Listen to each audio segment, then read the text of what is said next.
Hmm.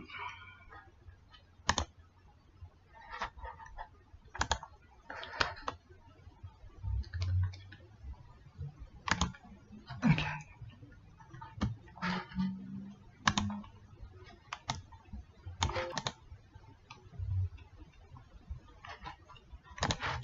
Okay. Whoa, loud. Let's see here. Oh, that is loud.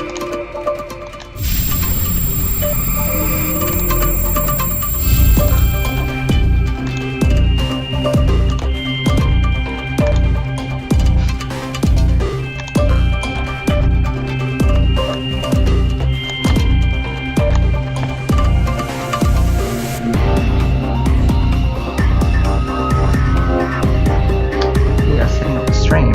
Just give me a second. Should turn this down a bit.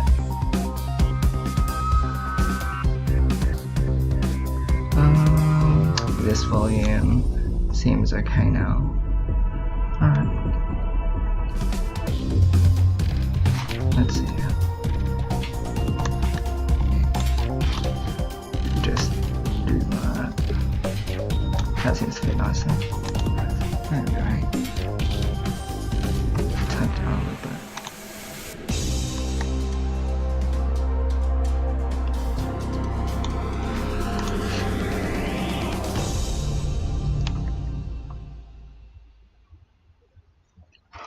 Alright, I think we've got it all set up, so that's good. Hey! The Dragon Dating Sim, indeed. That is what it sounds like. Hello everyone, welcome to the stream. Welcome to Angels of Scaly Wings. Hello Orbia, Malachi. Hello guys. It's great to have you guys here. Let's see, everything looks like it's set up. Is the game audio like okay, or should I turn it up a bit more? Let's see, let's just check the options and see if there's anything we wanna text. Not sure what exactly text speed is yet, so we'll leave it here for a bit. Silly boy. What? Silly? What? This is actually just a shiny new name. Oh yeah, I know, don't worry. That's your Telegram. So I'm aware. Shiny new name.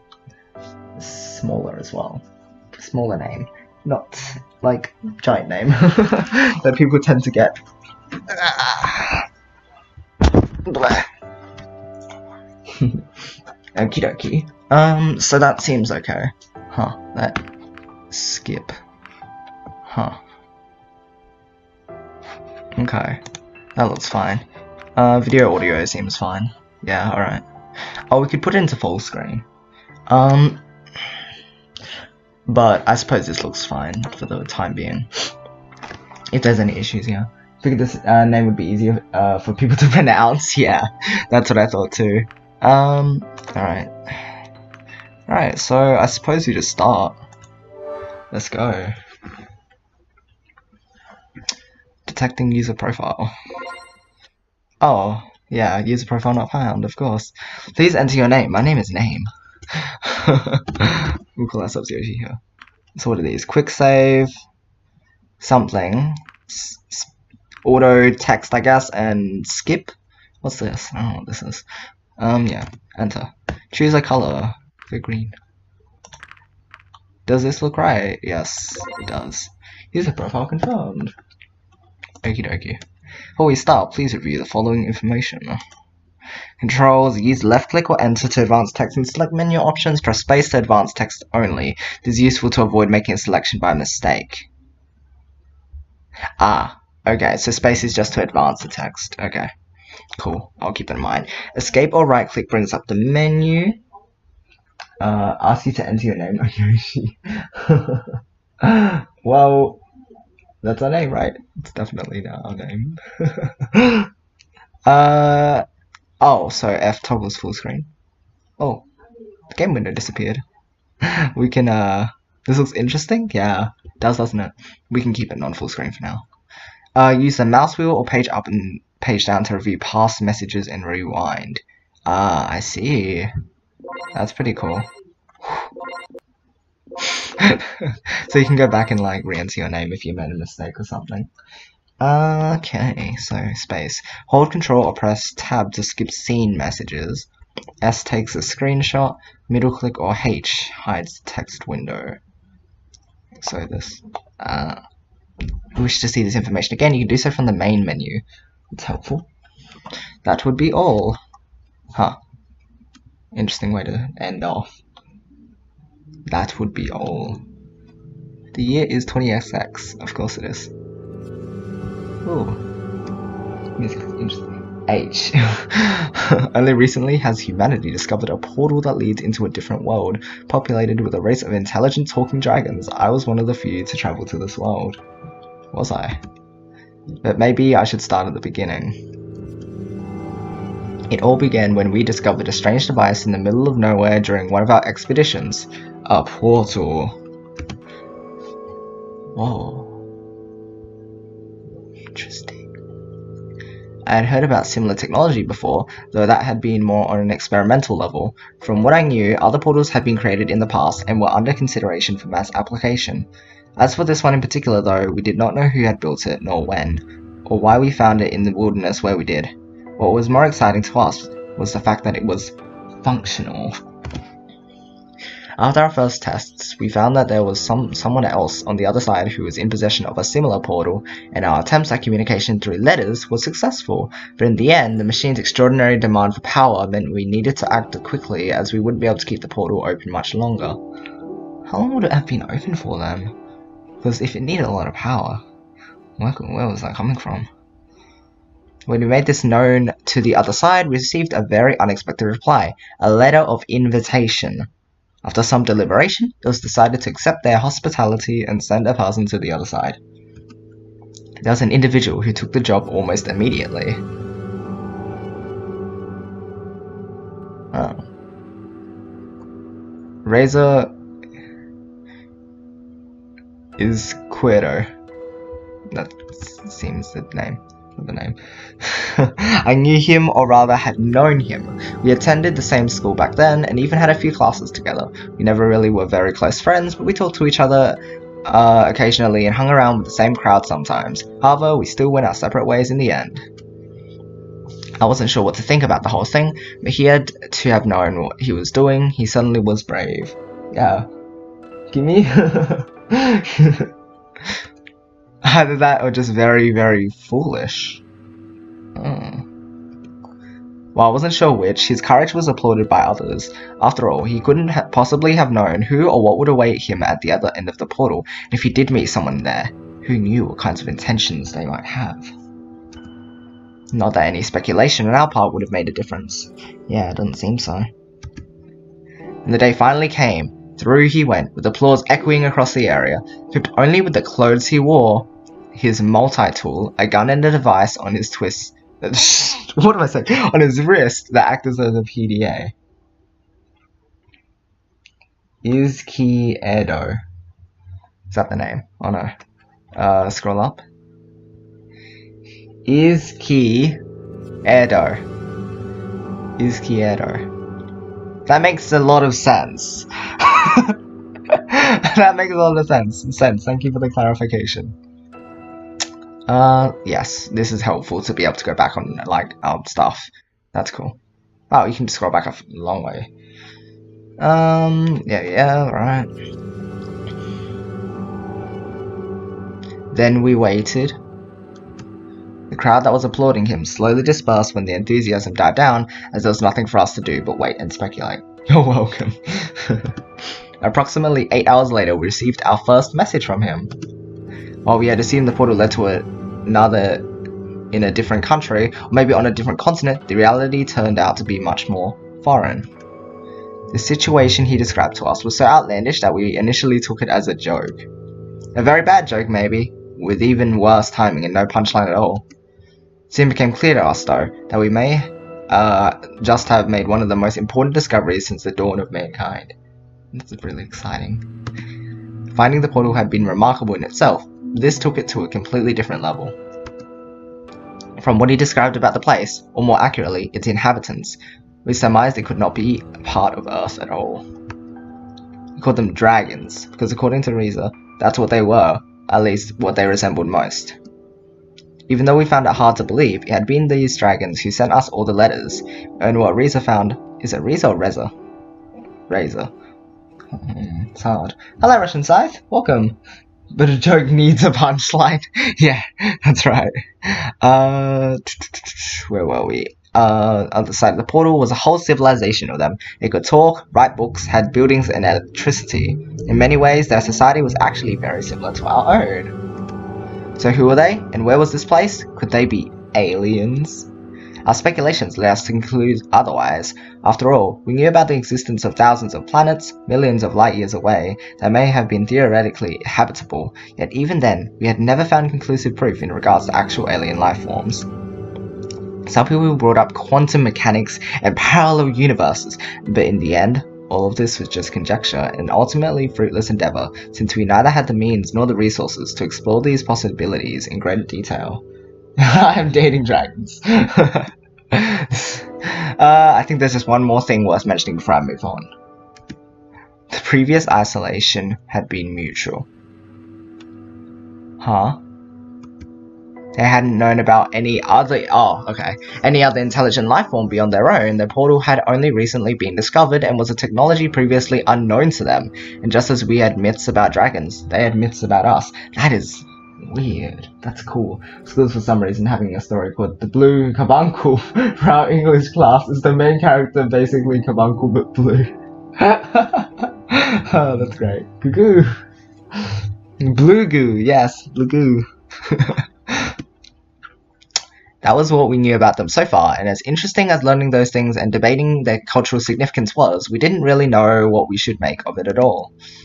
Reza apparently was sure of what he was doing though, as he eventually let us know that they had agreed on a trade. We were to give them a few of our PDA devices, which contained vast amounts of knowledge, dwarfing even that of encyclopedias. In return, they would supply us with generators. Overall, they didn't seem as technologically advanced as we had been, but they did surpass us in that one aspect. Their means of generating energy seemed sustainable. That's good. Not only that, but evidently also quite efficient. We suddenly would be able to put technology like that to good use, and trading mere past knowledge of the human race for something more tangible was a good call on his part. That was where I came in. Oh! My prior experience in both biology and sociology made me a good fit to deliver our PDA devices for the trade. While in the Dragon's world, waiting for the prototypes of our generators to be manufactured by them, I would act as an ambassador on humanity's behalf. What a way to make a first impression by a display of mutual goodwill. Everyone benefits and everyone goes home happy. Yay! This already sounds happy and good. All is well. At least, that was the plan. Always. Always. Despite the images that living, talking dragons might conjure up in some people's minds, I didn't even think of bringing a weapon myself, considering that they were reportedly friendly and peaceful enough. There was no need for me to fear potential ill intentions like Reza did when he had stepped into unknown territory, and acting as humanity's ambassador, I had to do my best to uphold a high standard in fostering this diplomatic relationship. When the time came for me to step through the portal, all my mental preparedness vanished. My anxiousness was fueled by all the questions lurking in my head, just as the machine started to do its work. Would it hurt? Who would I meet on the other side? What if they really weren't so friendly and just made Reza write those letters with the pretense of appearing friendly, only to lure us into the den of man-eating monsters in certain doom, with us ending up as nothing more than a tasty afternoon snack? Maybe I should have brought a weapon after all.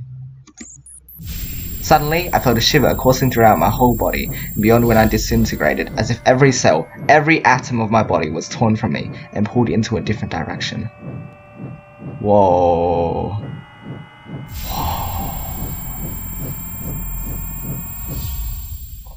That's cool. Oh.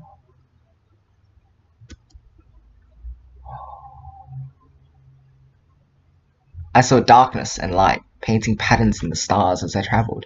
Images rapidly flashed before me of things unseen and unspoken. Hello from the other side. Both horrifying and beautiful. It was an experience unlike any other, yet over in just a split second. Then it was dark. And then it was all the dream, the end. Thanks for watching, guys. That's the end of the game. I could only see a patch of lighter colour contrasting with its dark surroundings as my vision started to clear. Its edges got sharper as the patch of light slowly took shape, giving me the distinguished outline of a reptilian head, and an array of horns spouting from it. Oh.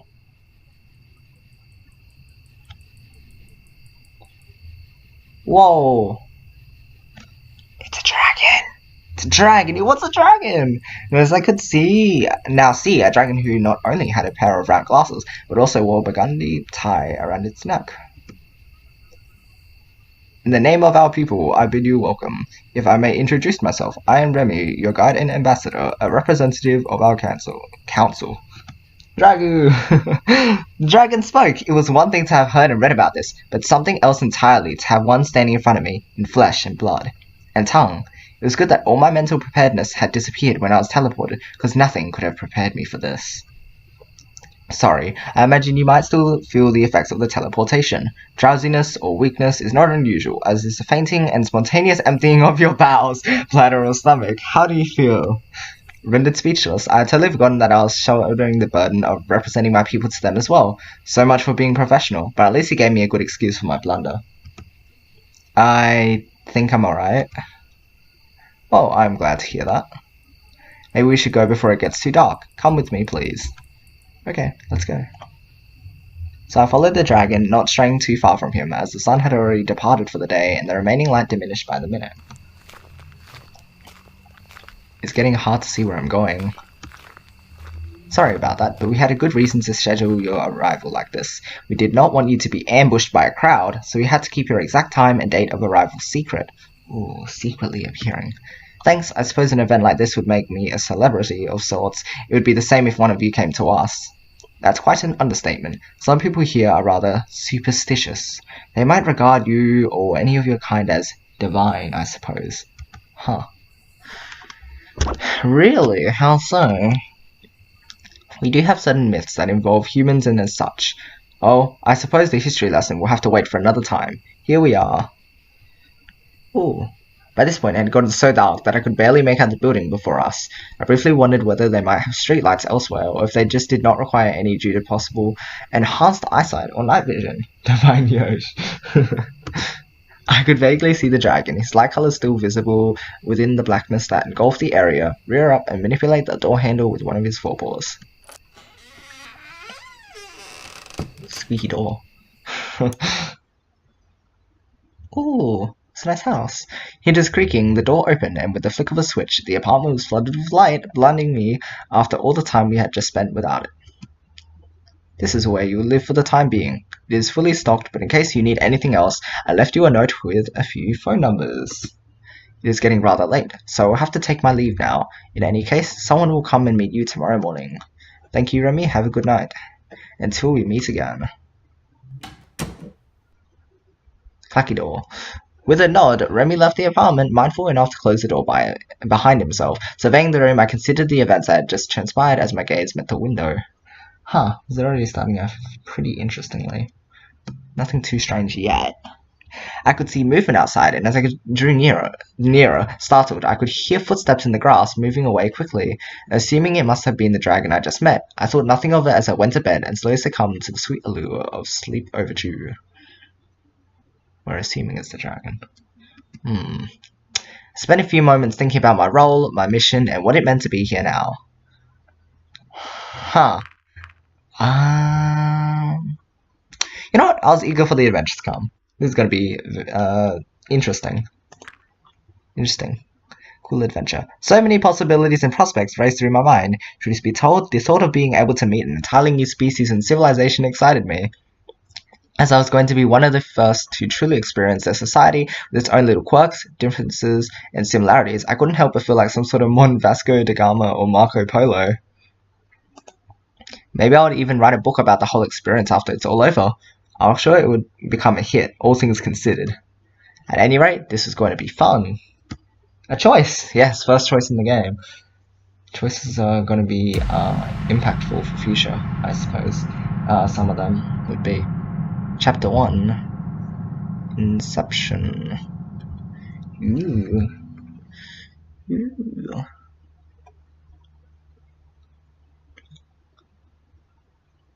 Ah, it's morning. Wow. I already slept. That was quick. I awoke from uneasy dreams looking at an unfamiliar ceiling. Just for a moment, I wondered where I was before the events of last night all came back to me. After a good stretch, I looked around the room, illuminated by the sunlight coming in from the window. Outside, in the distance, the portal I had emerged from proudly stood on the peak of a small hill. Getting ready, I noticed something lying on the table. It was the note Remy had left for me in case I needed anything. Along with his own home phone and work number, there were also some numbers for delivery of food and other necessities, as well as emergency and even janitorial services. He had certainly thought of everything, even though I now had to wonder what a dragon plumber might look like. My musings were interrupted when the doorbell rang. When I opened the door, I was met by another dragon. Another dragon, huh? Oh, hello. Hello, you must be Yoshi. I'm Sebastian, and I'll be your escort. Oh, security, I suppose. Usually I work for the police, though. Nice to meet you. He seemed a lot smaller than Remy, and when he somewhat nervously extended his arm towards me, I noticed he apparently only walked on his hind legs, the two forelimbs instead having distinct arms, hands, and fingers. Did I shake his hand? A small dragon, indeed.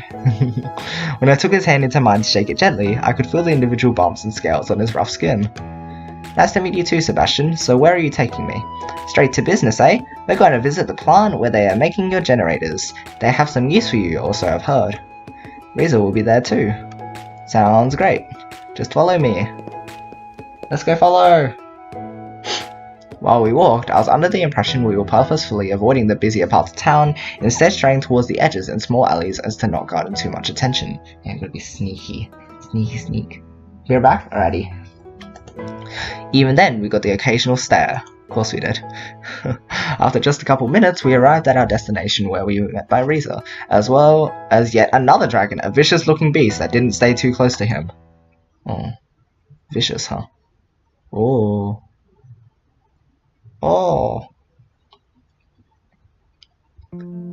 Hey! Riza, long time no see. How true that is. Good to finally see another human face around here. What a coincidence to have you, of all people, show up. Yeah, guess those degrees aren't so useless after all. By the way, who's your friend? Just my bodyguard, same as yours. Don't bother with him, he doesn't talk much. He'd win in a fight with mine. Looks grumpy. Let's see. You don't want to be too assertive. Yeah, let's say I bet he'd win in a fight. The two dragons exchanged a few words, and as I met the gaze of the larger, tenebrous dragon a few paces from us, Sebastian turned towards me and spoke up again. Hey Yoshi, this is Maverick. Nice to meet you. Yeah, whatever, just don't expect me to give you any special treatment like everyone else's and we'll be good. What are you talking about? So you're saying you haven't noticed the stairs and how they all treat you like you're the next messiah or something? No, I just thought... We're not the ones making a big deal out of this, you are. We're just here to get what we agreed on and then we'll be gone. If anything, I'd actually prefer if you left us alone, but you're the one who insists on following me around wherever I go. The growl escaped the dark dragon's trembling lips as he bared his teeth at Riza. Alright, that's quite enough. Let's just all go inside already, shall we? After you. That reminds me of like a hospital or something. The crisis was quickly averted as we entered the building, which was characterized by its many floors, high ceilings, and long narrow hallways, as Sebastian led us to our destination. There you are, I was waiting for you. Oh. Hello. No, this has nothing to do with the game you're playing, but what's this? Oh, what's this? Hold on. Let's see. What is this Russian sign?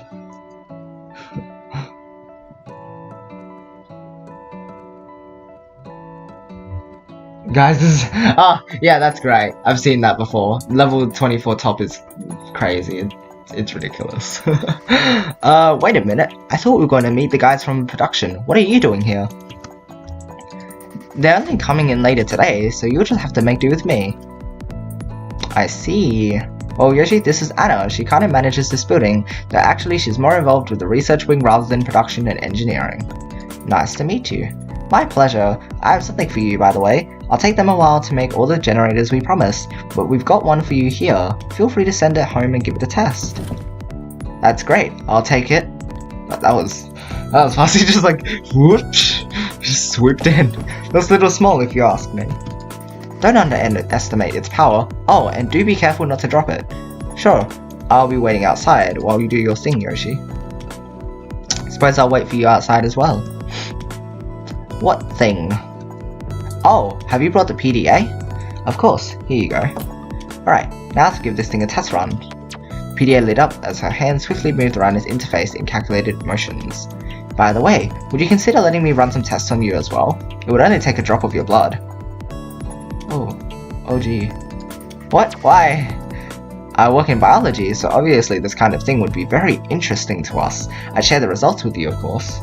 Ooh.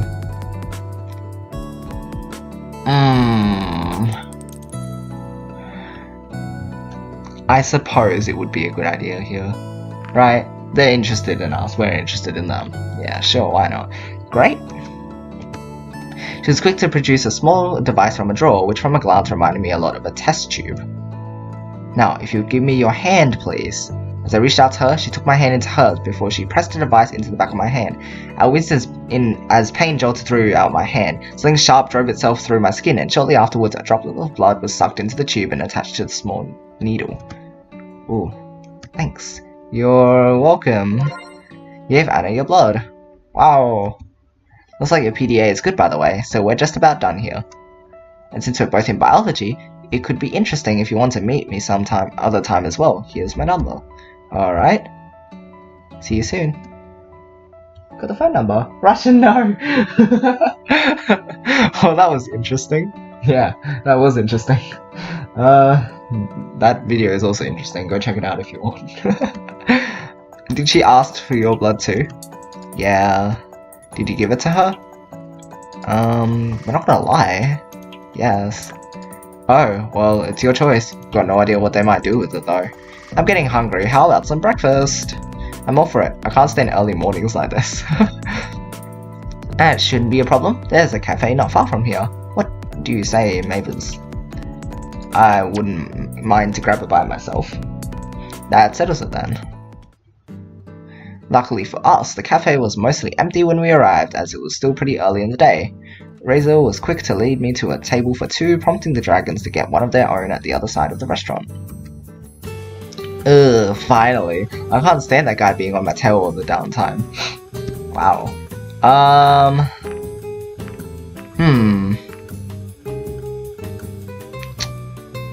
They say it's for our own security. Maybe he just likes you a lot. Maybe he just likes you a lot. We were approached by an individual who appeared to be the waitress of the cafe. She was an interesting looking dragon who, unlike the others I had seen so far, was more akin to a wyvern, possessing two rather large wings as her forelimbs, which resembled those of an oversized bat. Oh, it's the humans. You were able to correctly identify our species based on what we look like. Congratulations. Wait, where? Oh, it's a dragon. This is a good one. Yeah, let's say this one. That's a good one. Right. Welcome to our establishment. My name's Adine, and I'll be your waitress today. What can I bring you to? How about some scrambled eggs with bacon? Sounds good. Couldn't stand the guy being on my tail all the time. Nice jokes. Yeah. Yeah, me too, just make it quick. Sure thing, 2 scrambled eggs with bacon coming right up. As I was saying, if you look at the big picture, don't you think there's just something off about this whole place? Where is it really? If this is supposed to be a completely separate place from Earth or even a different dimension, some things just don't add up. Don't you think so too?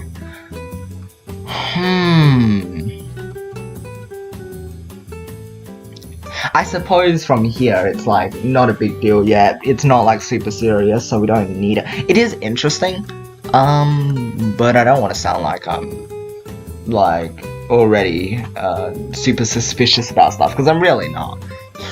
Let me just grab my tinfoil hat real quick. I've been here much longer than you have been. Maybe we'll see you soon enough. Yeah, that's what I thought. Like, we haven't been here for long enough to make these judgments. Can't really say much more with you. You know who over there. He's probably listening to us right now. He's a charming fellow.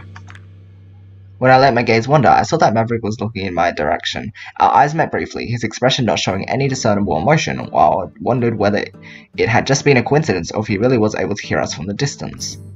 I do have some theories. If I'm right, we might be in trouble. What kind of trouble? What are you talking about? Shh, be quiet. I'll let you know more as soon as I can. But for now, let's just play along. After all, we already have one of these babies. He patted the generator's box for emphasis. God knows, we need them. Oh, there she comes. The female returned, astounding me with her ability to balance the dishes on the edges of her wings. She placed her forelimb on the table and proceeded to move the dishes from her wing to us with a gentle push of her snout. There you go, enjoy. Thanks. She would be mean. You're welcome. I was wondering what kind of breakfast could be had in a place like this, and I was pleasantly surprised to find it quite as I was used to. The only real difference was that they apparently didn't use cutlery. When the waitress brought out meals to the two dragons across the cafe and exchanged a few words with them, Riza leaned forward and whispered something to me. I'll send you a letter with a coded message later. You know what to do. Riza rose from his seat before he made it known to me that he still had a few things to do, and he left the restaurant, followed shortly after by the larger of the two dragons. Bye-bye. Laters. I wasn't in a hurry, so I spent a few more minutes in contemplation while I looked out the window and finished my breakfast. Not that this whole situation was already bizarre enough, there was also now the vague sense of danger conveyed by Riza's earlier words. I did not even have an idea what kind of threat might be lurking out there. Could be anything. Eventually, I got up, ready to be on my way for whatever else the day might bring. Are you done? Sure am. How'd you like it? It was alright. Glad you enjoyed it. Just wait outside and I'll handle the rest here. Sure thing. I stepped outside, taking the scenery of this strangely familiar world. It is a very human-like environment, isn't it? That's interesting. In the short time I was here, I had already found the similarities between their world and our own utterly fascinating. After all, we were talking about an unmapped place with a never-before-seen form of life. As far as discoveries were concerned, even something as simple as a new unicellular organism or even bacteria would have been remarkable. Yet here I was, standing in the middle of a village evidently built by this race of intelligent, talking dragons with a society not unlike our own. Riza didn't seem to share the same interest and instead was more smitten with the generator, but given our reasons for coming here in the first place, I couldn't blame him for his enthusiasm being focused on something else. My thoughts were interrupted as something suddenly zipped past me, just a little too close, causing me to stumble back. It was a rather small dragon with a bag clamped in its maw who apparently had somewhere to be. Huh. Oh wow. Huh. Zip zoom dragon. I regained my footing and watched as it disappeared into the distance. Even though I'd seen enough dragons to recognize their variations in size, color, and other attributes, I guess this one must have been a juvenile of its species. Shortly afterwards, Sebastian joined me outside, having taken care of the tab. I gave her a generous tip on your behalf. I hope you don't mind. Yeah, how nice of you. I'm kidding. In any case, now that you've given us the PDA and Riza has the generator, you're free for today, so if you want to go anywhere in particular, let me know, or I could show you around town. I was tempted to be given a tour, but considering Riza's words, I wanted to be careful and not stray too far without knowing more about this world first. I think I'll stay home for today. I still have to get used to everything, you know. I'll just accompany you back then. That is fine. Juvenile, guess you haven't met any Americans. There we are. Home sweet home, for now at least. Well, if you need anything, I'll be outside until my shift ends. Otherwise, I'll see you tomorrow.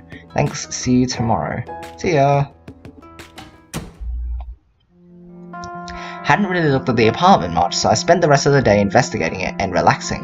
I considered checking out some of the phone numbers Remy had left me, but I thought it was better to keep a low profile for now. I found the kitchen fully stocked with plenty of groceries, though the variety was wasted on me.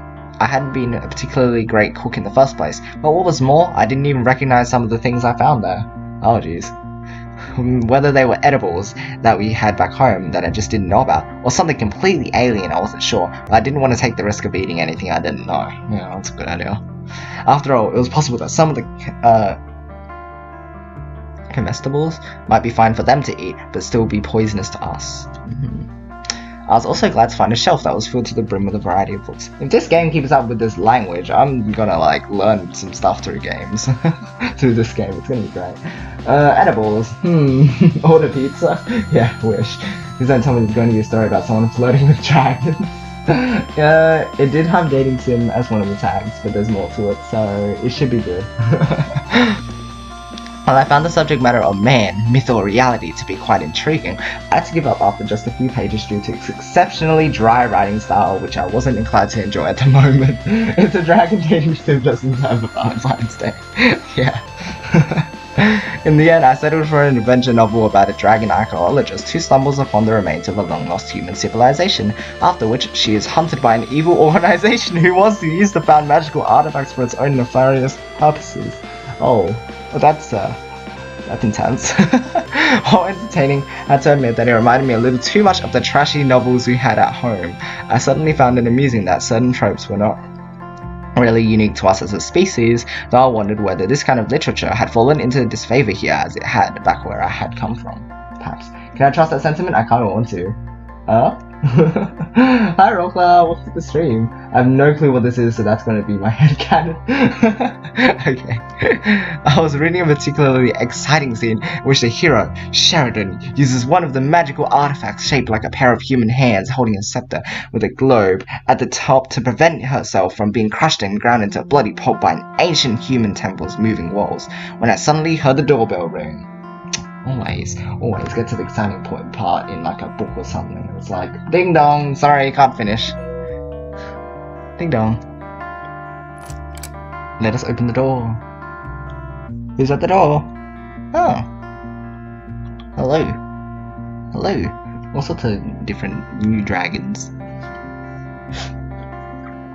Hello there, would you please sign here? I'm not signing away my rights with this, am I? I've got a letter for you that requires signature confirmation. This guy seems cute.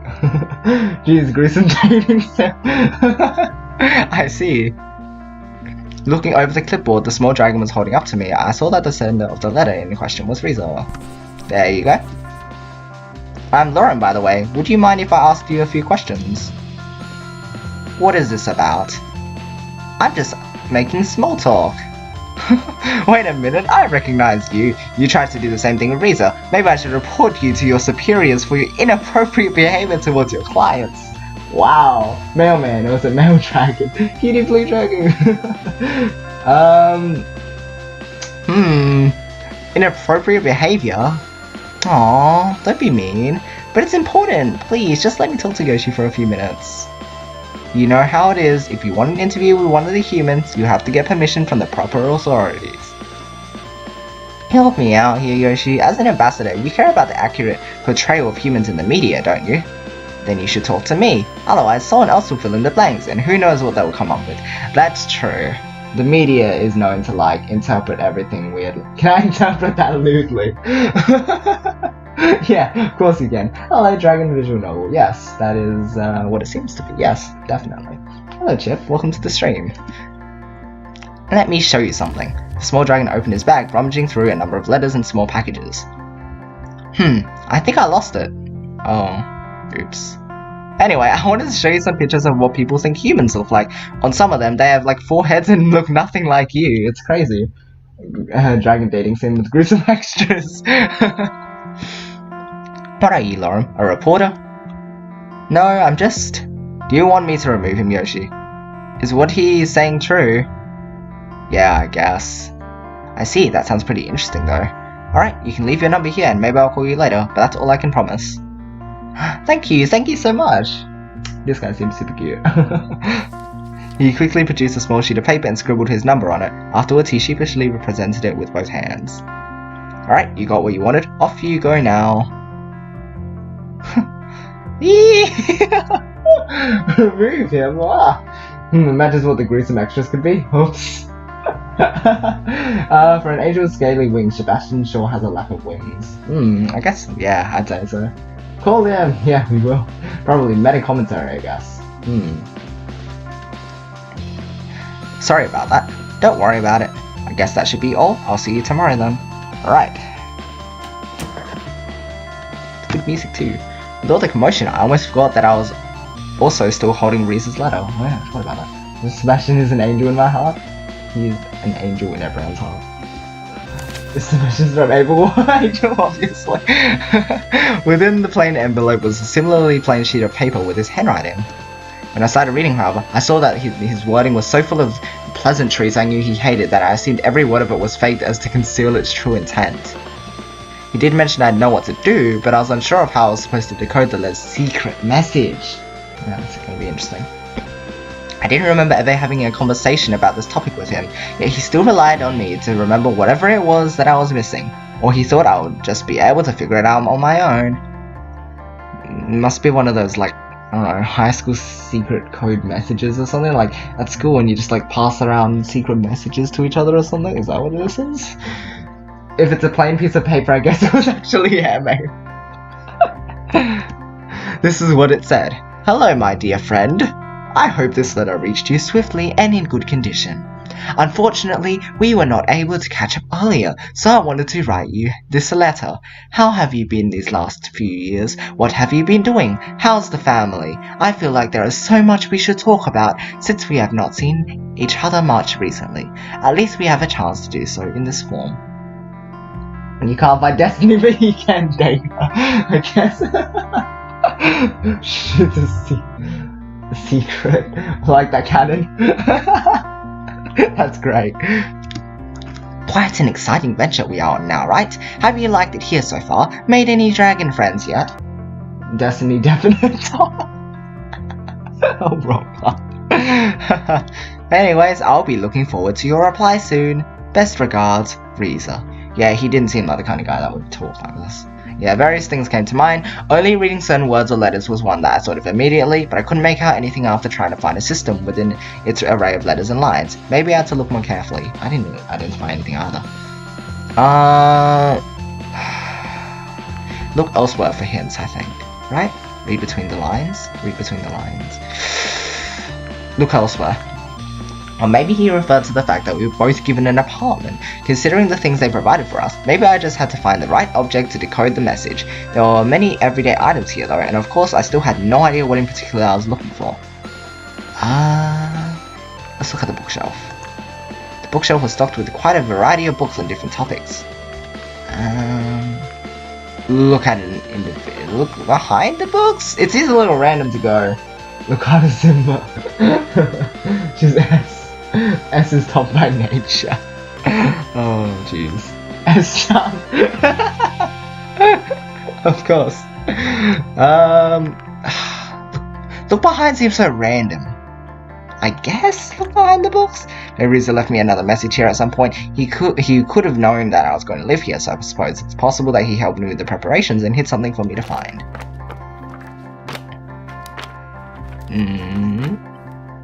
Nope, even after removing every single book from the shelf, there is still no indicator of anything. Oh no, go back. There is still no indicator of anything that would help me decode a secret message. Yeah, I didn't assume so. I could see S. Why no M tetramino? Oh, so sad. But even if Reza did leave a hint, this could have been anywhere in the apartment and not just on this bookshelf. Look at an individual book. Maybe it has something to do with the books. The shelf is full of them, but I suppose the hint could be hidden inside one of them. I don't think it would be any of these. I think it's just good to go through everything and see what they have to offer. Tetramino. What's with the M? There you go. Hold on. Which book? Oh, wow. Ooh. Sort of the humanoids from outer space. What? What is this all about? Arc 1. It was a dark and stormy night. I haven't heard that one before. Relentlessly pouring was the rain outside. Is this necessary information? I don't think it would be. Relentlessly pouring was the rain outside, periodically interrupted by the loud echo of thunder again and again. No. Whatever. Fine. Again, so quickly had its roaring staccato become that it almost seemed like someone was pounding against the door. No, someone really was pounding on the door right now. The door swiftly opened, and the moment for which the house's owner had waited decades finally was here. Not on the field of battle do you mean to be human scum, but in the comforts of my own home do you seek to assassinate me? Feel my wrath. May it lead you to a slow and painful death, he screamed at the top of his lungs. This is so weird. It is there. It's the weird red one. Huh? But misinterpreting what Pentamino is, they have colours. Of course, there are cats on the cover of the books. Think it is a concept. Russian said. Pentamino's party mode. PPT. Your resistance will only temper my blade, inferior creature. Taste my blade and die from it. The reply wryly came from the human invaders standing with the door frame. Hero quickly stabbed him with his magipen, a lethal hit which caused the human invader to stomp to the ground instantly. Last words being, "Down, you hero! This is not over yet!" While he melded into a red blotch, blotching up Hero's carpet. That's a little intense. I was trying to forget about Party, and Tetris in Party is the worst, even though it's busted. Bleh. Oh well. Hero looked up into the sky and realized all the thunder and rain had really been the UFOs of the invaders, numerous enough as to rival the raindrops falling from the sky. This was the moment when he knew it was too late. This meant war. Really? An invasion by human aliens? Is that what they think we're like? Draconic Desire? Oh, no, Born to Style. Autobiography by Abdon the 12th, a counselor of some renown. Arise from the ashes. From the day I was born, I knew I was destined for greatness. As a member of the Abdonian household, nothing less was expected from me. Taste my blade and let us score together. Joseph, 2017. My father, Abdon the 11th, no, 6th, my Roman was a little off, made sure of that. My mother, however, was a worm. Not literally, mind you. She was not some sort of annelid squirming beneath the earth and living in filth. No, she was just what I would describe as the lowest form of life. Wow. Just wow. So we're human here. Yes, we're human. Not concerning herself with matters of any importance, she instead sought to base her existence on superficialities. Oh, okay. Not that it mattered much, as I grew to hate them both equally. Oh no, you gotta kill them. Those who may want to critique me now for saying this. I have no doubt of my father's political achievements, yet only those who had to live with him know that these successes came at the price of his very soul. Empty shell of a dragon driven by nothing but his performance as a politician, not as a father. Ooh, this is already dark, even though it's just a story. Politician, huh? I wonder what the actual government is like. Yeah, that's interesting. Draconic Desire, Price and Prayer. Alright. The sensation that swept the nation, the novel of a generation. I was so young and naive back then, barely having reached the age at which the arduous process of finding a mate, settling down and starting a family became expected, yet none of my peers interested myself. They were childish and crude and uncultured. I like that this world is exactly the same as ours, but instead of humans it's dragons. It's interesting, isn't it? Imagine it's peaceful. Probably gonna go play possibly with the username Stink Cheese. Sounds like there's even more racial undertones or something, maybe? Maybe. I was lost in a sea of uncertainty, drifting, hoping to be found by the one day. And then I did. How fast time flies when you're happy. I can't believe this was just 2 weeks ago. 2 weeks ago, I found the one, my truest soulmate there ever could be. Red Scales vs. Blue Scales. Like a wrecking ball, he came out of nothing, breaking all the barriers and entered my life. 2 weeks ago, I was nothing. Today, I'm the happiest dragon alive. Who knew that out of all the people alive, it only took the right one to write like itself? Yeah, okay, it's one of these stories. You knew to meet the perfect one, the only thing you needed was... I don't think there's anything in here. He let this mess ever get into fun. Jeez, I don't like a This is ridiculous. Price and Bro. Politographical novel, I've never heard of that before. Preface. In the 1422nd year, since our sense of sentience, a most extraordinary chain of events led to the most extraordinary circumstances in our politics and society. These events have since been buried in history until I stumbled upon the records of these tumultuous times. I have taken it upon myself to dramatize the events in a manner that is both accurate to history as well as entertaining to any reader who might have an interest in such stories. Well, it had to happen, of course. They came in like... Shh. This is not just for my own personal gain, as I hope to make the story available to a larger audience than just a few who have permission to visit the archives. I believe the wisdom to be gained from the ensuing tale to be more relevant to us now than ever. Oh, interesting. The Ixomen Sphere and how to use it. As a manual meant for the general populace, this booklet intends to bring you, the valued reader, closer to the uses and joys an Ixomen Sphere might bring. I have taken utmost care to use simple language and instructions to remove the well-known barrier between individuals and knowledge of proper use of this most wondrous device. For interested parties, a chapter about the Ixomen Sphere's history and ideas for advanced applications can be found later in this book. This is, interesting. Quick Start Guide. Step 1. Place your Ixomen Sphere on a flat, stable surface. Make sure that the surface is indeed stable and flat. Expert tip. Use a spirit level in order to determine if a surface is absolutely horizontal in order to prevent the Ixomen Sphere from rolling off the table unintendedly. A spirit level. Step 2. Plug your Ixomen Sphere into any fitting household outlet. Warning, make sure the Ixomen Sphere's power switch is in the off position prior to plugging it in. Step 3. Locate the power switch of the Ixomen Sphere. This step may introduce some difficulties, as many different models of Ixomen Spheres exist, with varying methods of turning them on and off. When in doubt, please contact your Ixomen Sphere. It's saying that a lot! It's the manufacturer to help with this step if necessary. Now I know how to work an Ixomen Sphere, whatever that is. You read a bunch of books. The system's just like, you read a bunch of books, yeah. Huh. So, did they give me an achievement? I need to unlock all the achievements, don't I? Right? Gotta be a completionist in this game. Spirit thing is a level.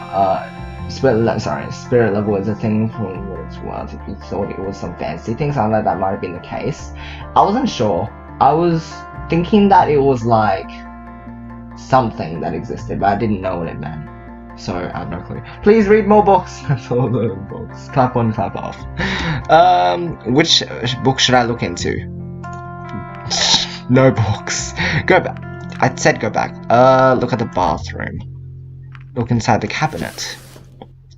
No razors. There are some pain meds though. Take some just in case. Not sure if this is a good idea, but here we go. Just in case. You never know. Well, we've already taken some. We don't need to take more. Look inside the shower. Ha! No shampoo to be found anywhere, of course, and no hint either. Just some body wash. Yeah.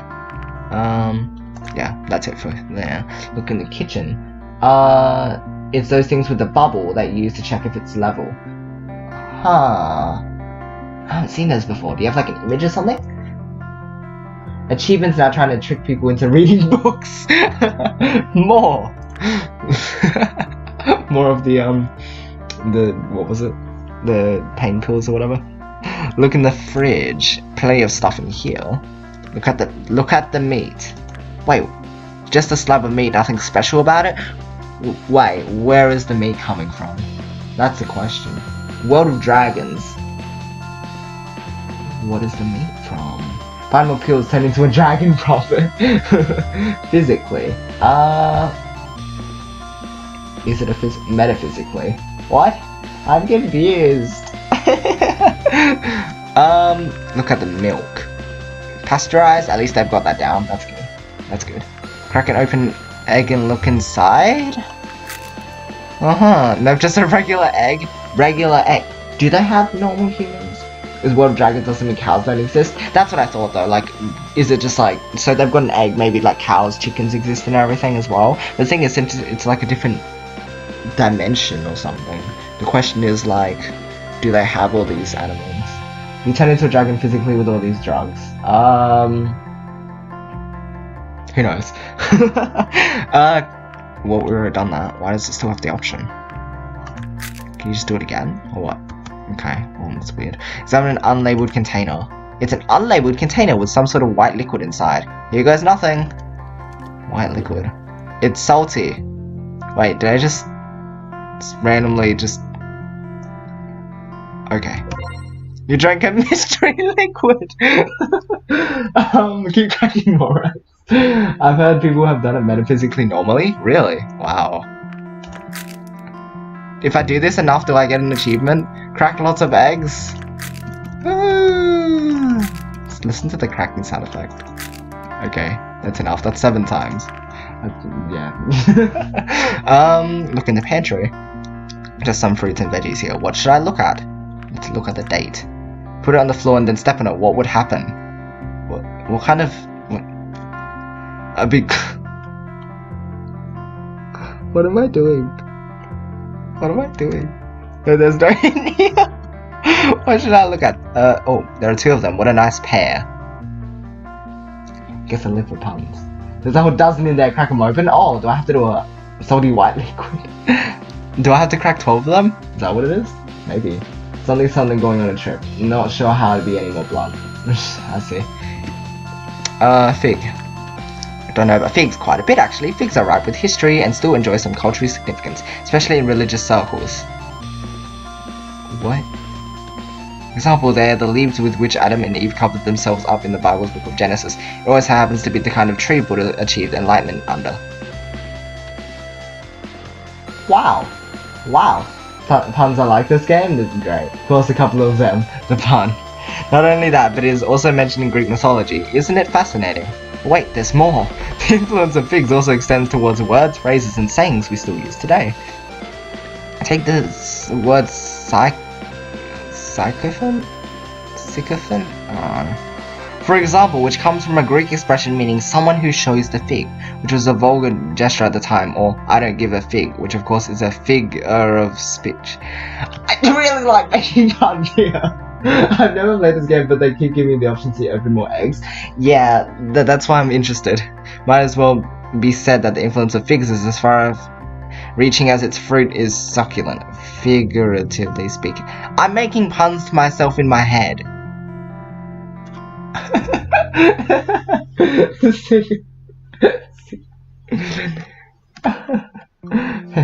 Yes. I'm afraid nothing of this actually helps with Reese's letter though. Oh. So Daddy Grape finds his kid crying and asks, "What's wrong, kid?" But through all the tears, the kid couldn't give a single word out. Eventually, Daddy had enough, so he said, "Stop." No, I won't say it. It wasn't a good joke anyway.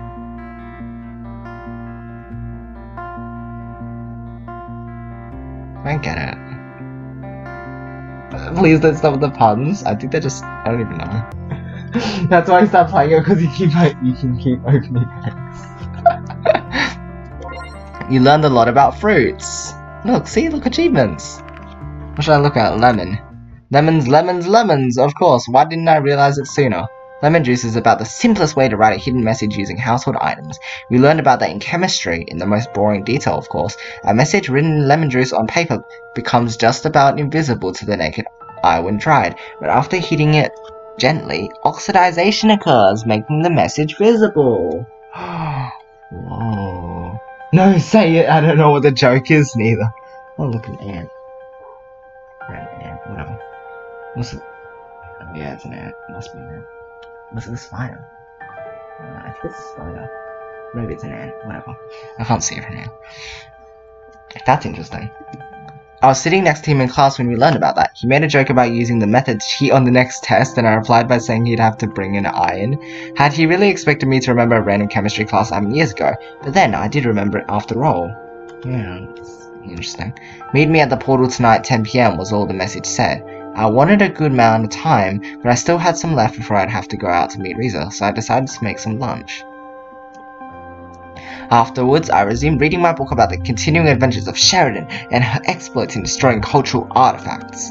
Unsurprisingly, it came to a happy end, but the evil organization stopped in its tracks, at least for now. I thought the ending was deliberately left open for ambiguity, but when I turned the page and saw the advertisement for the next entry in this apparently long-running series of books, I realized all of this had just been a ploy to set up the inevitable sequel. Of course it was. Of course it was. Ooh. Luckily, the disappointment didn't last long, as I had to get going to meet Risa at the portal. When I got outside, it didn't seem quite as dark as it was when I arrived yesterday. Might have had difficulties finding my way otherwise, but I could still see the portal in the distance. As I was walking, I wondered if anyone was following me, but the land seemed oddly deserted. Was everyone already asleep? I don't think so. I think we're all early. There's bound to be people awake.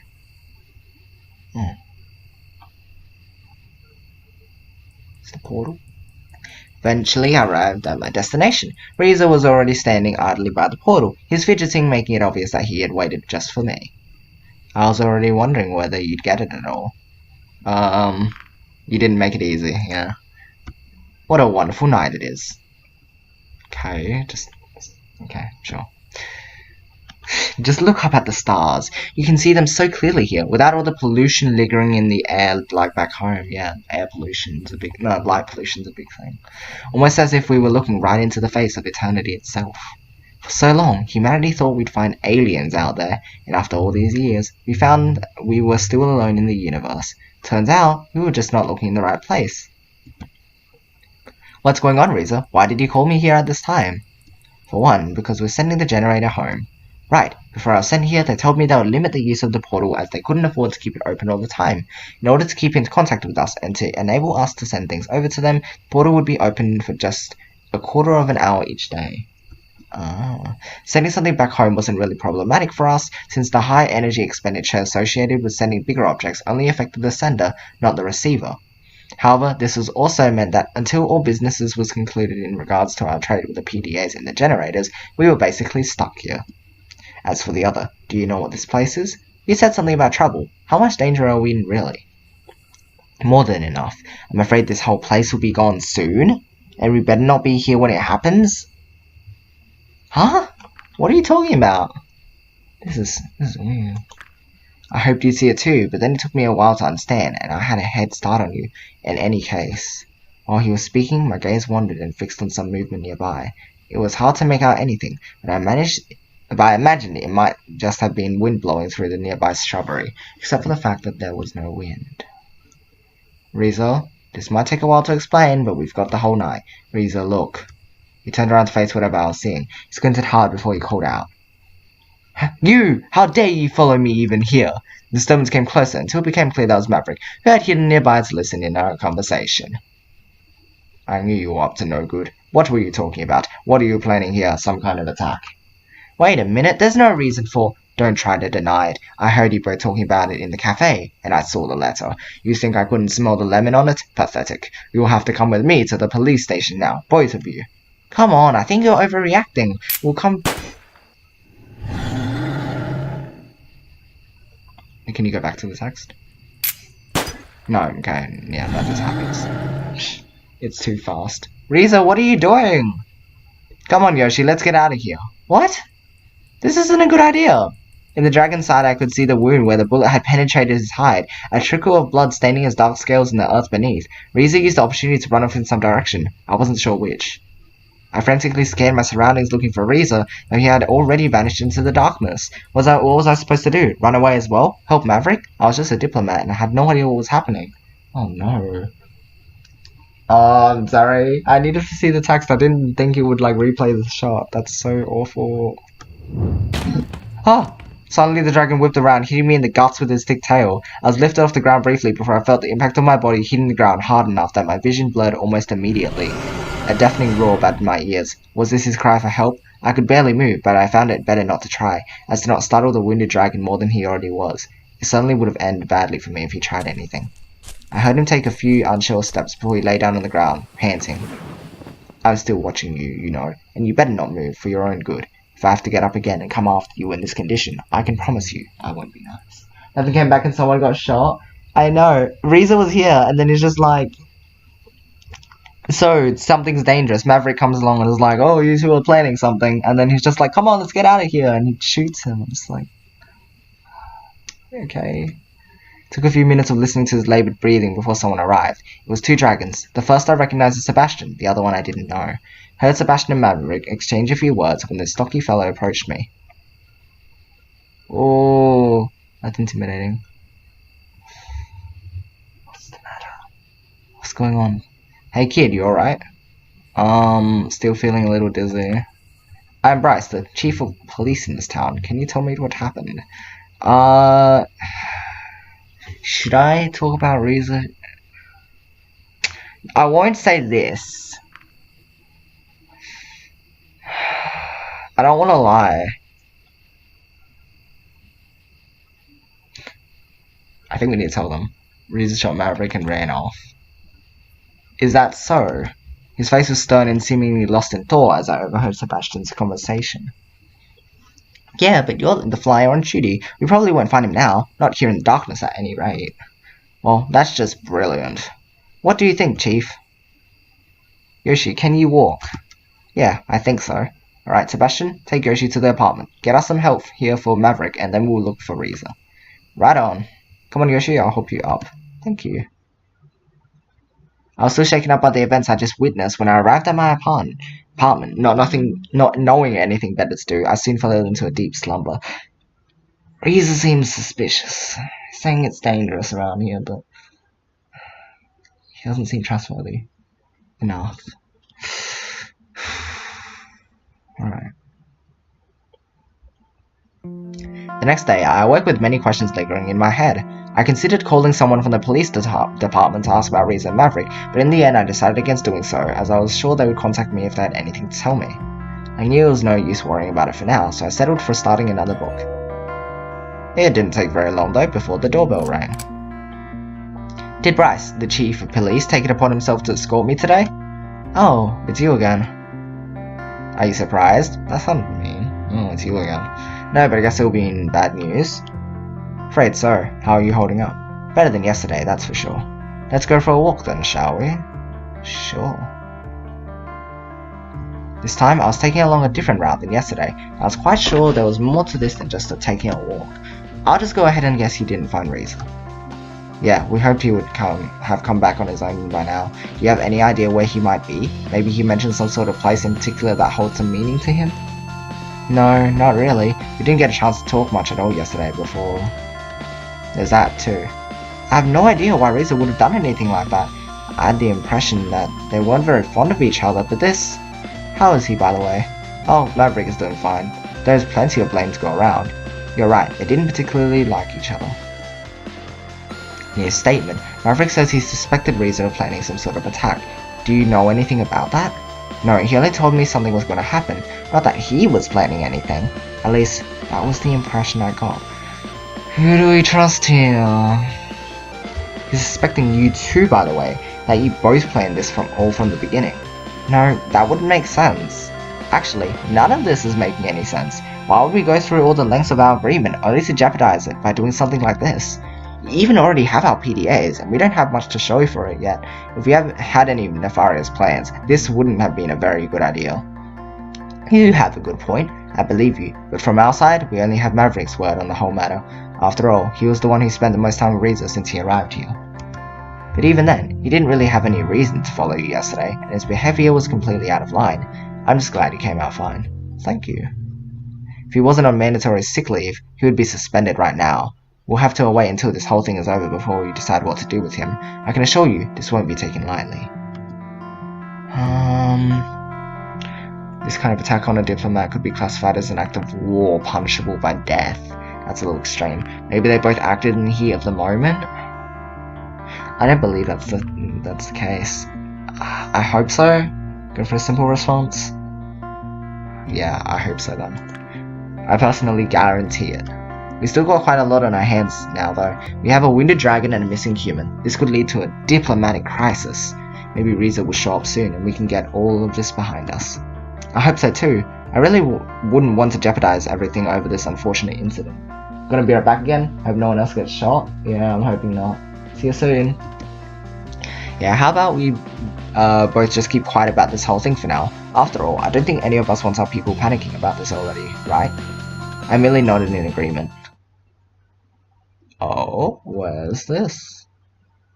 Eventually, we arrived at the police station, where the chief took my formal statement in regards to yesterday's events.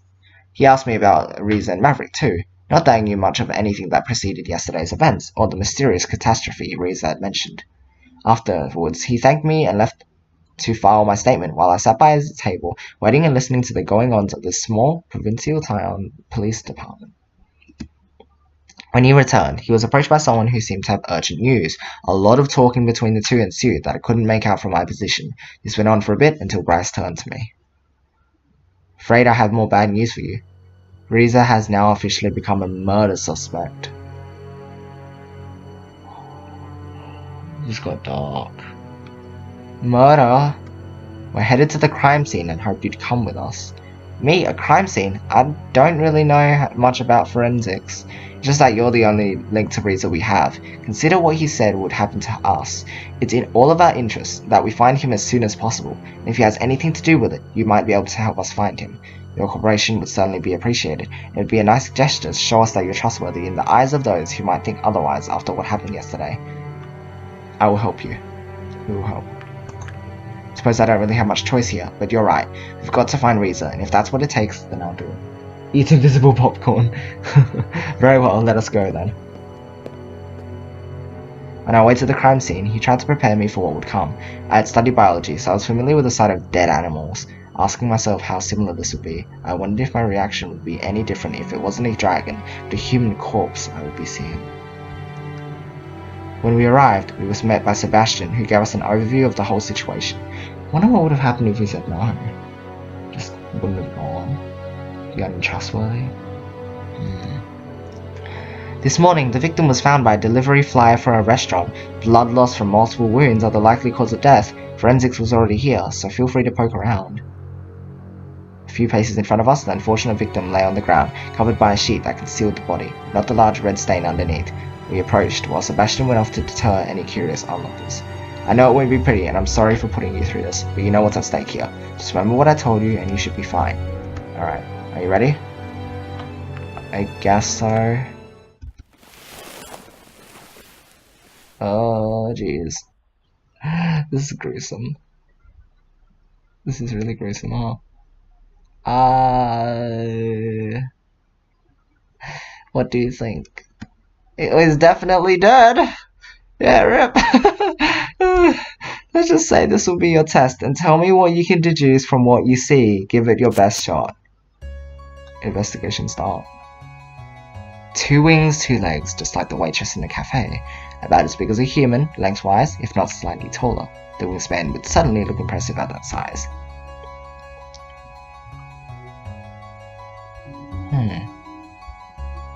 So the wounds are kinda hard to miss.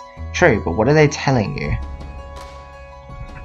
Ooh, okay. When he was already dead when he got these wounds, it was suicide. The perpetrator was an unusually large or small person. They were inflicted with a sharp implement. Although inflicted by a sharp implement from the looks of it. They are clean cuts like from a knife or another sharp instrument. That is true, but why does this matter? Dragons don't use knives. Actually we do, mostly by those who have the proper hands to use them, but still. Oh. Oops. Could have only been some. No. It actually doesn't? Because I don't want to pin something on Riza without having enough stuff. This is turned into Ace Attorney investigations or something. It seems something like that. You don't think the word murder weapon matters.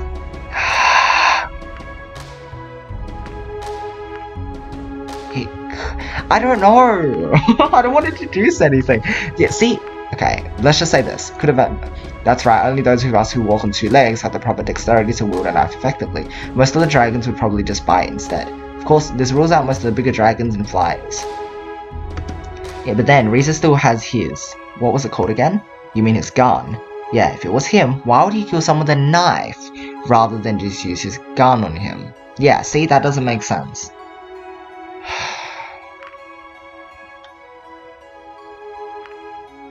I don't like deducing stuff without having enough evidence. And I don't want to say he... I don't want to say he didn't, but I don't want to say he did. And it's not giving us an in-between. What do we say? Not want to make any noise? Because Reese is pretty suspicious. Okay, he didn't want to make any noise. He did not want to make any noise. After all, he ran away from Maverick, trying to hide from the police. Something as loud as a gunshot would have easily given away his position and alerted others in the area. Right, that could be a good reason. Makes him look cooler.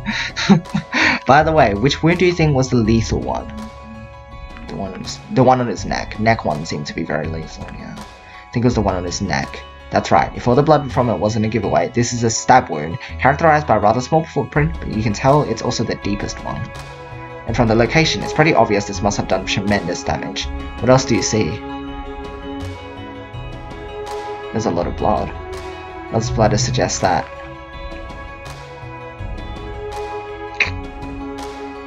I don't think this isn't blood is the right response. He was dragged here after he died, doesn't seem right either, there'd be blood around. He committed suicide, he had AIDS, he was hemophiliac? Because I know that, like, that location would leak a lot of blood anyway, right? I mean, explaining why he might do something doesn't mean you're saying he did it, just confirming a possibility. Right, okay.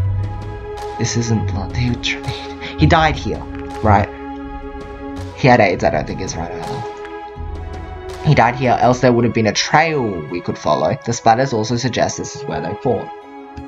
That's true. Unfortunately, it doesn't help with determining who the perpetrator is. Objection! Excuse me! Sorry, I just always wanted to say that. Go on, please. What about the blood on his muzzle? You tell me. Suggest that.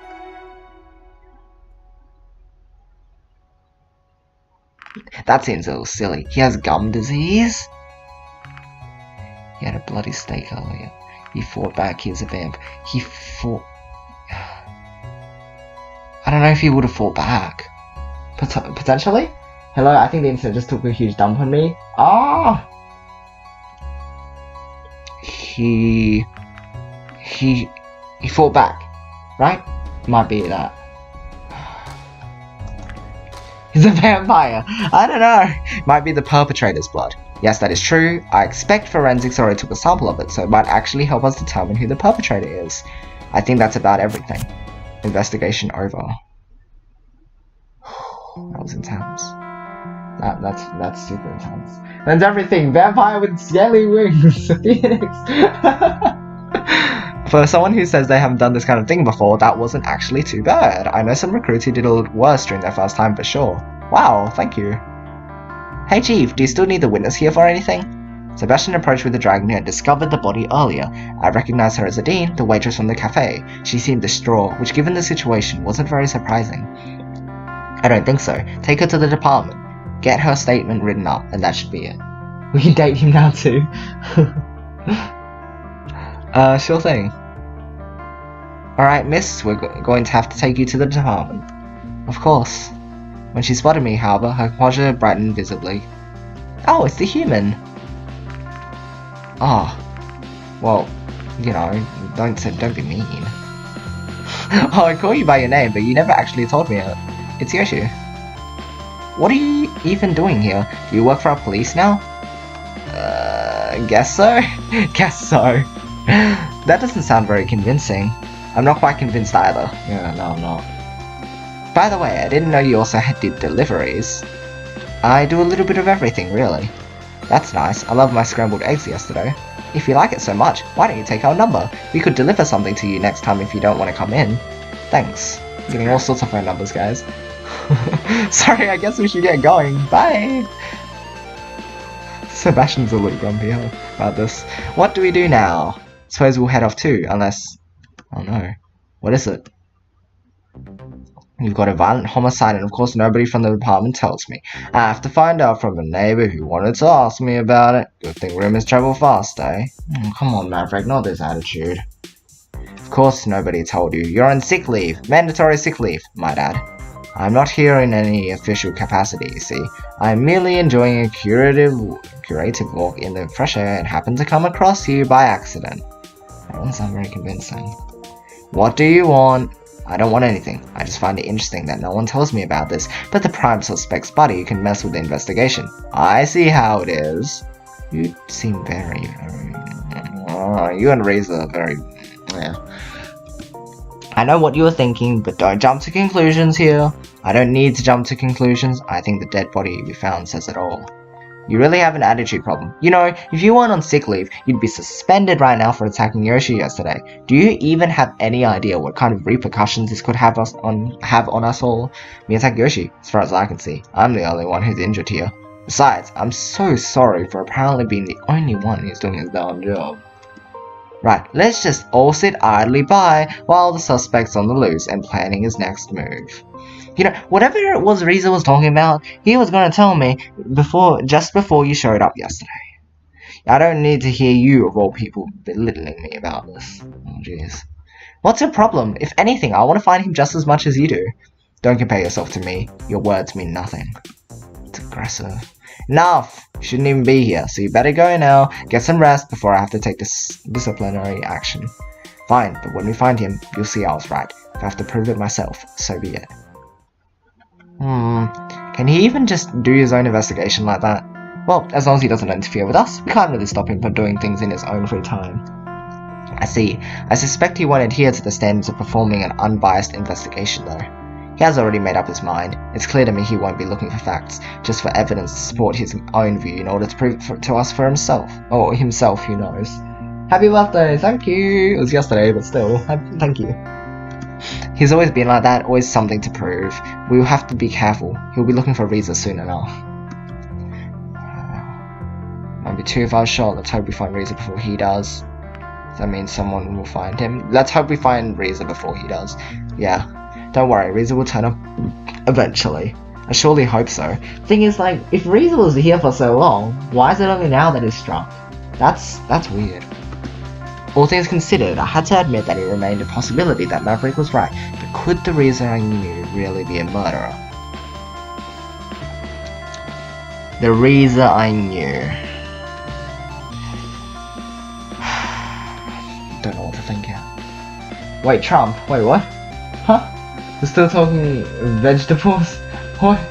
What? Happy birthday, thank you. What? If you know what, if you think of something that might help with the investigation, or if you need anything else, just call me. I will. Oh, I think we're done here. Let's go. Yeah, let's go. Rice led me back to the apartment. I guess there wasn't much for me to do in the meantime, as I was spared the more arduous parts of the investigation. Maybe I should have been glad about this, though now I had an afternoon to fill.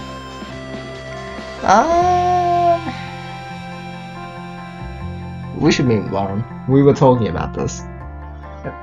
Lauren seemed cool.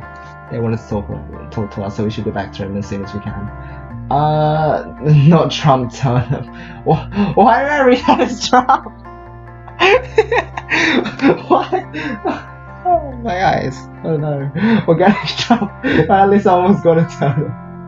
Trump Turnip. So he was an orange. Because I flicked over real quick and I was like, oh, Trump. And I was just like, turnip. Great. Alright, let's go. Ooh. Went to the bar Lauren had suggested as our meeting place. I looked around, I saw Bryce sitting at a table talking to someone I couldn't see. I lingered on him for a second, but soon spotted Lauren in the corner of my eye. There you are. Hey Lauren. It's good to see you. I thought you might not show up. Am I late? Not at all. I got here early. Oh. There was an orange, especially a moldy one. Specifically an moldy one, of course. Kinda surprised you wanted to meet me here. Don't take this the wrong way, but are you even old enough to drink? What are you talking about? Oh, I see. I can assure you I'm a fully grown adult. My species doesn't get much bigger than this. Speaking of which, are you fully grown yet? How big do humans usually get, and how do you stack up, comparatively speaking? Oh, and would you mind if I took some notes? Before we get to that, you haven't even told me what exactly all this is for. Are you sure you're not a reporter? If I was, Sebastian wouldn't have let me meet you in the first place, and I thought the uniform was just a clever disguise. It's real though, Sebastian knows I work for the local post office. Excuse me, but this still doesn't really tell me anything about why I'm here. You're a postman who wants to interview me for what exactly? I'm sorry, I guess I got ahead of myself here. Maybe a full introduction is in order, and after that you can still decide whether you want to go through with this or not. Sure, go ahead. I recently graduated college with a degree in computing and moved in here with a good friend of mine. This town doesn't exactly offer the best opportunities to put my degree to good use though. And why move here in the first place? Living in the city can be very expensive. I can always move later when I get a job there. I've got other plans right now though. I'm working on a video game. Oh, a video game.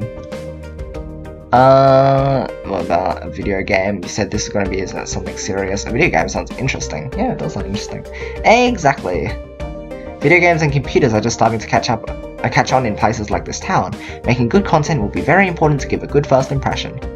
And humans have always been part of our media, books, movies, and now games. With you on our side, this could be an amazing opportunity. Wow, we're gonna like feature ourselves in his video game or something. Well, oh, maybe this wasn't such a good idea after all. Huh? I can't help but feel a little deceived by this. Let's just ask him why. I don't know, you don't seem so thrilled about doing this anymore. Besides, your job must be really stressful and you're probably already in the spotlight all the time. And now, to top it all off, you get a postman harassing you for an interview. If you wanted to leave, I'd get that. Stay. Why do you want to leave? This guy has good intentions, he seems like. I don't think he'd be like up to anything bad. Well, I'm already here and have nothing else to do, so let's make the most of this. Yes, thank you. You're welcome. At least I won't have to be so careful now. With the reporter, I'd have to worry about things being misinterpreted or being taken out of context. Yeah. You should still be careful. What you tell me now will influence how your entire species will be represented in my game. Don't worry though, I'll treat this delicate matter with this required finesse. Don't go ahead, I'm sure, but let's just say okay. Okay. How should we do this? Let me think. Why do you want to make this game in the first place? I've always wanted to make a video game. I've had this idea for a while, and it seems now is the right time to do it. It's almost as if you arrived at the perfect moment. I don't know. Don't you think my visit will overshadow your efforts? People may not be so interested in playing a video game about humans anymore if they had a real one show up. Good point, but the vast majority won't get to meet you personally anyway. If I say I didn't model the humans in the game after you, people will flock to it to get a similar experience. Oh. I mean, I'm going to be your game's mascot, so now I'm part of your viral marketing campaign. Great. As long as it's based on the truth, you have my support. As long as it's based on the truth. Awesome! Okay, but why focus on humans? What makes us so important? If there's one thing that people here love, it's humans. It doesn't matter if they just see them in the media or believe in them as mythical creatures. For me, humans were always real. I just didn't know whether I'd ever get a chance to meet one myself. I guess I can cross that one off the bucket list. Now that we're here, I can tell you that no expense will be spared to make our portrayal of humans as accurate as possible. You certainly seem passionate enough about this. There's some messed up priorities. Oh geez, that's mean. You suddenly seem passionate enough about this? For good reason, I just loved humans. Oh, if you say it like that, it actually ends up sounding pretty weird. Besides, what if I turn out to be a horrible person? What would you think about humans then? It wouldn't change anything, because I wouldn't base my opinion of an entire species on interactions with a single individual. Then what is your current opinion of us based on? Just the myths we have in the previous portrayals of humans in our media, but I suppose that's why I'm here talking with you right now. I want the truth, and all of it. Telling you all of it might not be such a good idea. Oh yeah, I guess that would take a lot more time than we have today. Anyway, what's the actual game about? What do you do? It's a community simulation game. It all starts with the player character moving into a procedurally generated community, which is inhabited by all kinds of mythical creatures, humans included. Mythical creatures like humans. Not only are the towns you move into unique, but the inhabitants are too. There are a variety of traits that get randomized, both in looks and personality. Oh. Might be a pun, but morale. I think the middle option is always stern, mean. Yeah, seems like it. Also, I'm back. What did I miss? So, okay, so it was at the investigation, yeah? Right? We went through the investigation. We talked a bit. And then Bryce was like, hey, you should go rest up now. And then after that... Oh, wait, how far back was it that you... Where were we? Oh, yeah, so what happened is, we had to go ahead, and, so someone was dead. And, we had to go ahead and investigate what was going on, and we made some choices on what we wanted to assume and, take from the investigation. That was very interesting. Then we got out of that, and, you know, we were like, hey, who do you want to meet up with? And we wanted to meet up with Lauren because, you know, we wanted to. He was talking to you at the park. Ah. Who? Oh, yes. He was talking to us at the park. And then is that afterwards or before? Talking, and then we went ahead and did it. And then, that's where I left off. Right, okay. And then after that, yeah, that just took us here afterwards, after we did the whole big investigation thing, and then everything happened. And, yeah. So now we're talking with Lauren, who apparently wants to make a game or something. So he wants to talk and interview us or something. Cool stuff. Sound good? Not only are the towns you move into unique, but the inhabitants are too, yep, blah blah blah. A human dating sim. There are many things you can do, but it's very open-ended and you can live your life there however you want to. Sounds like Sims or something. It sounds interesting. It is, at least I hope others feel the same way about it. What other mythical creatures are there besides humans? I haven't worked that out yet, but humans alone give us a lot of material to work with. How so? The question of the mythical human can be tackled in a variety of ways. There are many different interpretations of what humans are like. For example, in general, the mythical human can be divided into three categories. Firstly, the human as a physical creature, secondly, the human as a non-physical entity, and thirdly, the human as a spiritual being. Oh jeez. Need a burrito. The game he's talking about is basically a dating sim visual novel. Let's start with the physical aspects. Sure, since one of our myths tells us that the human who created us eventually turned into a dragon, there is a lot of room for interpretation as to how similar humans actually are to dragons. I can see you don't have wings, but most of us are able to create fire in some way, or at least have a breath weapon. How about you? Unless you count my morning breath. Rub two sticks together to make fire, does that count? Of course, I can also move things within my mind. Who would play one of those?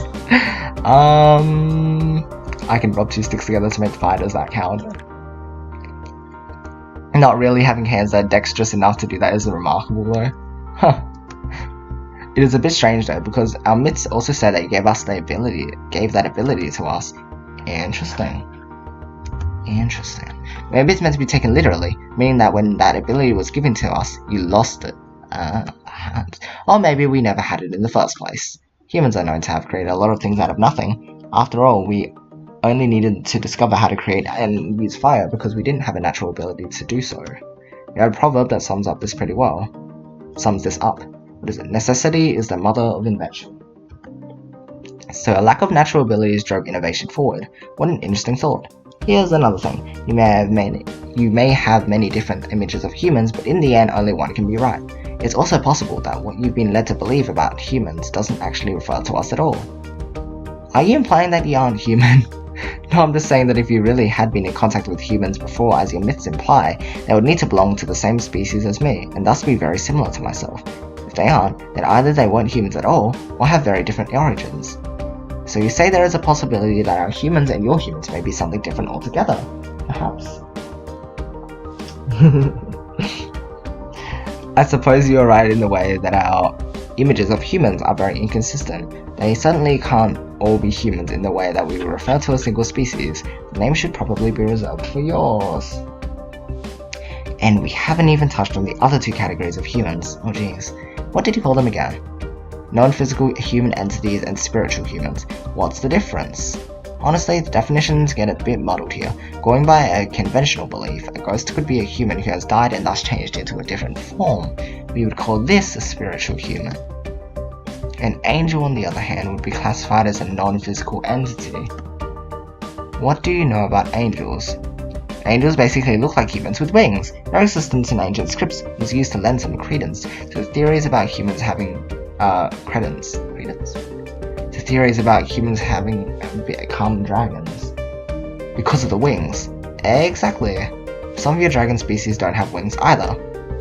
Yes, as I said, once you start delving into that kind of stuff, it all becomes very convoluted. When we met, you also told me something about a four-headed human. Yeah, right. With that, we'd go into the realm of creatures that just don't make much sense at all. Having four heads just seems unlikely from an evolutionary perspective. That might not really matter if we were talking about a non-physical entity or a spiritual being, though. Yeah, that's very interesting. So in the end, you have a lot of different ideas whose only connection to each other is that you use the word human to describe them in some way. And they share at least some basic characteristics. You fit those as well, by the way. What are they? You certainly are not a reptile like us, but you don't look like a conventional mammal either. And I finally switched username Temmie-kun. because of course he did. We are mammals though. Yes, but you're so different from other mammals, we know that ultimately you are quite unique. You don't know any other sentient mammals. You've got a point there, I'll give you that. So they do seem to be familiar with the concept of, mammals, which is, hi, I'm Temmie! Strangely enough, we have plenty of human-like creatures in our mythologies as well. Oh, do tell, you already mentioned ghosts, but some other ones include dwarves, giants, fairies, and blemirs? I think I've heard of most of these before. What is blemir? You see, even he doesn't know. This is a human without head. Oh. A human without head? How does that work? How do they eat? Instead of a head, they just have all their facial features on their chest. That's scary. That's a rather weird mental image. There are also a lot of half-creatures that share some characteristics with humans and other animals. Like mer-humans? Sure. Lastly, there are creatures that are said to be able to shapeshift into human form. Hoi! Strangely enough, some of our dragon myths said they could shapeshift into humans or that certain countries' royalty are descended from dragons. That would imply that they are genetically compatible with humans. Apparently. Sounds rather outlandish if you ask me. We certainly can't shapeshift like that. I suppose that's why they're just myths. Right, to be fair, we do have a lot of myths that seem quite out there as well compared to what you're like. I read it silently. My name's Tim. Anyway, how come you know so much about myths? All part of being an ambassador. Not only did I learn about dragon myths in order to compare them to what you're like, but I also studied myths about creatures that are similar to humans so I could find out how similar they were to yours. Well, you're doing an excellent job so far, and it's bound to help me a lot with my game as well. Awesome. Gonna put all of that into the game? Let's just say it gives me some excellent material to work with. I thought you wanted to give us an accurate portrayal of humans, not just collect myths. One species will suddenly be modelled after you, but that doesn't mean we can't introduce some variety with the others. People would love it if we also bring some of the more unusual myths to life. Yeah, of course, I see. But since we also want each of the normal human characters to be unique, I'd like to know how much variety there really is within your species. I've seen Reza before, so comparing him to you already gives me a bit of an idea. But how far do these differences go exactly? When we arrived here, you asked me if I was old enough to drink. That leads me to believe that your average human must be a lot taller. That's true, you could say Reza would be about average for an adult. Not that it would be impossible to get a good deal bigger than him, or even smaller than you, but those cases are rather rare, and usually the result of medical conditions. What if he's just saying that so he can be genetically compatible with dragons? I see. What about colours? Are there any humans who are blue like me? Not really, there is a certain spectrum of skin colours that can be lighter or darker, but so far I've seen a lot more variety in the dragons here. We do have quite a number of different eye colours though. Interesting. As for things that aren't immediately visible, we also have different blood types, but I assume you know about that. We certainly have those as well. Some people even believe your blood type influences your personality. That, on the other hand, is news to me. Anything else you want to know? Phew, we already got so much. I have to think about if and how we can work all this into the game. Have you worked on any other games before? I worked on a few small projects during the course of my studies and also interned at a studio before. This is on a completely different level though. How so? It's my game, so I'm the one calling the shots here. It's a very different thing than just making a few graphics when you're part of a bigger team for sure. Yeah, makes sense. I see. How long exactly have you been working on this? Phew, must be several months now. I've got everything planned out and a lot of the groundwork has already been done. The most difficult things are the characters themselves and to make sure all of the details are accurate. Of course. Have you shown the game to other people yet? Sure, feedback is a very important part of the development process, so I regularly gather ideas and opinions from others. I even made a website to do this. And what do they say? All kinds of things, really. Sometimes it's hard to decide which ones have a good point and which can be disregarded. Overall, it seems there are many people who are looking forward to playing my game, though. How many are we talking about? I don't know exactly. The counter on my website only tracks the number of visits, so I don't actually know how many different people there are. What if it doesn't work out? What do you mean? Well, you're investing a certain amount of time and money into making this game. Ideally, you would make back your investment and hopefully get some profit on top of that. If the goal is to make money, sure. However, I just wanted to try my hand at doing something like this. If some people are going to enjoy the end result, that's great. Don't forget that I'll also have made something that I can put on my resume. At the very least, it will have been a good learning experience. Yeah, that's the spirit. That attitude, I suppose you really don't have anything to lose. That's right. I can always look for another job, and maybe I'll end up working in a game studio, but I think once I've started doing something like that, I might not get this opportunity again. So it's now or never, huh? In a nutshell, yes. And that all works out with your career job? Sure, I can support myself this way and not really under any pressure since I don't have any deadlines to keep. Yeah, deadlines are a good way to ensure something gets done though. You're right about that. It's something where balance is important, I think. I set deadlines for myself, but I don't have to worry about the project breaking down if I don't meet certain milestones at a certain time. What kind of tools are you using to make it? If I consider what some of your species look like, I'm having a hard time imagining how the bigger ones could program a game. While we do have devices tailored to each individual species, I can't deny that my dexterous hands make it a lot easier compared to some of the others. One downside is that I have to keep my nails short, or else using the keyboard gets a bit cumbersome. I imagine you'd have to be careful with those while working as a courier anyway. You're right about that. One wrong move and you've suddenly shredded the letter you were just going to hand to someone. That sounds unpleasant. Luckily, that kind of thing doesn't really happen to me anymore. Not only because of the shorter nails, but once you've worked there for a while, you just learn to be more careful. It's a bit sad not to have them as a natural letter opener anymore though. And it's not just for me. Some people ask me to open their letters for them, since doing that on their own can be difficult for some of the less dexterous and older ones. I suspect 90% of indie devs go through all those thoughts. Yeah, I suppose. Have you been working as a courier for long? I just got this job a few months ago, but I had a part-time summer job at the post office when I was growing up. My species is perfectly suited for the job, so they were glad to have me on board. It's cool. I can see why. Of course, being able to fly is a big plus. My size means I can't deliver any big packages, but I often get assigned to urgent letters that have to be delivered as soon as possible. It's getting late. Maybe we should leave it at that for today. I should probably head back to my apartment before it gets too dark. I've got more than enough material to work with, thanks a lot. Don't worry about it, I'll just consider it a public service. Honestly, I'm incredibly grateful for the opportunity, especially after nearly getting denied by Sebastian when I met you. Just make the best of it. I certainly will. I really have to get going now, so maybe I'll see you some other time. Sure, have a good night. Take care. And with that, it is 10:55, so I should head off in just a bit as well. More free time, what should I do? Well, I think here's a good... Yeah, I'm off to bed anyway, good night. Yeah, well, looks like I need to head off around about now as well, so what a big coincidence, huh? I wonder if the dev was a courier as well. Oh, maybe. Alrighty, so, that will be it for today. Seems like a pretty good game from what it seems already. Like, there's already a lot going on. Like, so to recap, we've just entered this new world, sent on a mission where we're like exchanging information and devices and stuff, which is interesting. I smell a conspiracy. It's suddenly very interesting. And then suddenly we have what our partner, what's his face, Reza. He's gone and disappeared. Very suspicious activity. And we don't know if it's just him. See, because it seems too obvious if he's doing that, right? Like, he's just like run off. We don't know what he's doing though. Or maybe it's just for our own good. Still don't know. What a twist! Oh, yeah, what a coincidence. It is a big coincidence, isn't it? It's a good time to head off. So, tomorrow if I get time I should be able to continue with this game.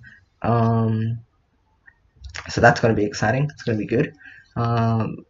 Otherwise, Friday, I'm not sure if I'll be available. We'll see what happens. But I'll definitely continue playing this game sometime. Also, should get like Pokemon Mystery Dungeon set up, so we should be up and running with that soon. Not sure how soon exactly. Yeah, I'm not sure about the time frame of that, but this will be good enough for now, I suppose. Alright, then see you next stream, Yoshi. Alrighty, thank you all for joining me today. It was fun. I hope you guys have also been enjoying the game as well. I know I certainly have. And hope that you guys also have a great night or day, depending on what time zone you're working in. Alright, so hold on, let's see. Quick save, like that. What is this? I still don't know what this is. Quick save. Is that just here? That scares me. I don't know if it's actually saving. Quick save complete, okay. Yeah, that scares me. It's kind of like, oh, I don't know. So wait, escape for the menu. Back, save, load. Status, achievement. Yeah, let's have a look at the achievements before we go. Give Anna your blood. Order the daily special. So I'm guessing multiple playthroughs to get through all the achievements and stuff, and to make some different decisions. You also need to go now. See you all next time. See ya. Hope you rest well and have a sweet dreams. Thank you. You too. So there's a lot of different stuff. Wait for Remy until you get bored. What? Freeze to help Bryce 99 times. What? Do well on the first investigation. So he said we're not so bad, rather than we're good at it. Interesting. Bring Remy's books into the correct order. Take a dragon dose of medication. Waste a perfectly good batch of eggs. How many did we have to break? It was right. We did have to break more. Beat Sebastian in his endgame. You're our winner. Get Dean to remove her headgear. Disrobement. Check Bryce's invitation. So there's going to be a lot of interesting stuff there. That's cool. Yeah. You want to return to the main menu. This will lose unsaved progress. Well, let's just save it one more time. Oh! Good thing. I went to the menu first. Empty slot. There we are. Nice. How does it keep quick save to complete then if there was no save file? So, save, right? Quick.